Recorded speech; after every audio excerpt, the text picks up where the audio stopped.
uma carne bem suculenta, dessas aí que vocês estão vendo aí na imagem. Dá vontade de dar uma mordida, né?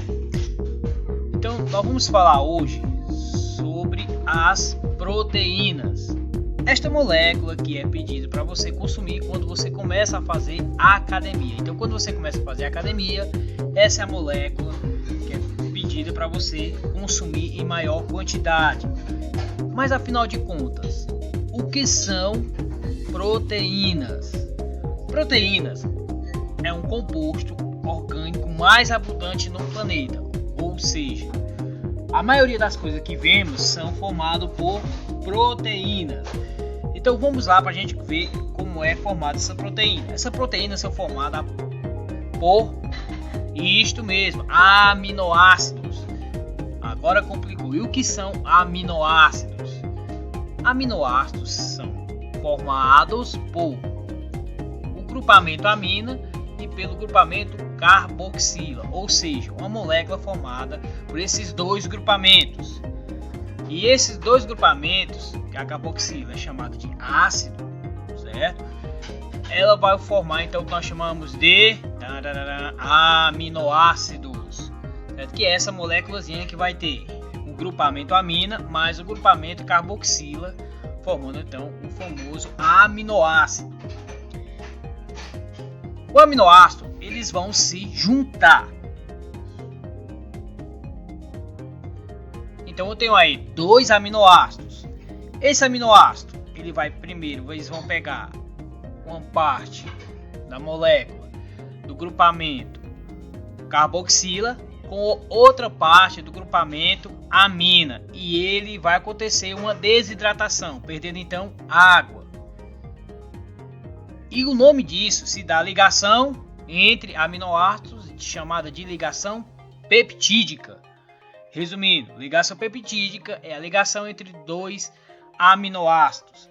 E as proteínas serão formadas por vários aminoácidos, ou seja, vão ser formadas por várias ligações peptídicas. Vamos lá para a estrutura das proteínas. Então, vamos ver aqui as principais estruturas proteicas. Vamos ter esses quatro tipos de estrutura: a estrutura primária, a estrutura secundária e a estrutura terciária e quaternária.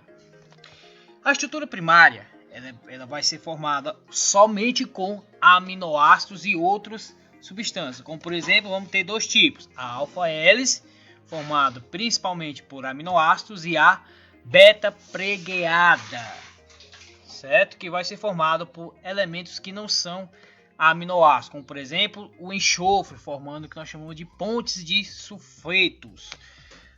A junção entre dois tipos de estruturas primárias, como por exemplo a alfa-hélice e a beta-pregueada, formará a estrutura secundária. As estruturas secundárias, por sua vez, elas irão formar a estrutura terciária.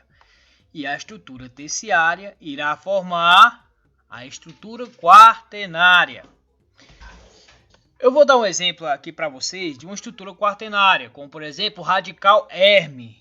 O radical Heme ele vai estar presente lá no sangue, certo? Vai ter ali não vai ter um composto chamado de ferro, o ferro mais, certo? E o que vai acontecer ali?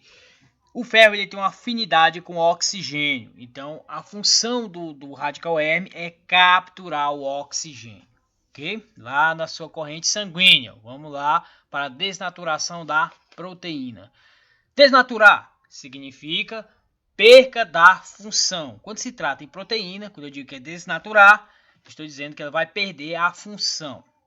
Dois fenômenos importantes vão fazer então isso que nós chamamos de mudança ou seja, a desnaturação. Primeiro, a temperatura e a mudança de pH, ou no caso, o acrescimento de sais. O que vai acontecer na desnaturação?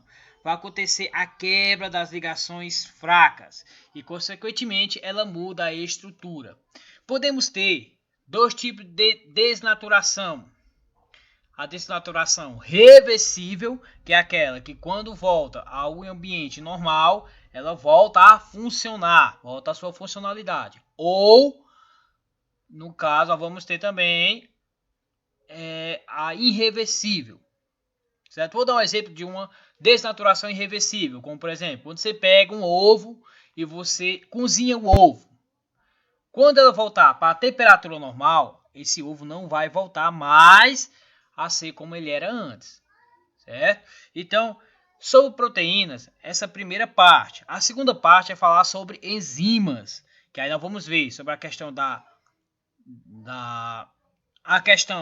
ativação da enzima e também do poder de catalisação da enzima. E a nossa videoaula fica por aqui.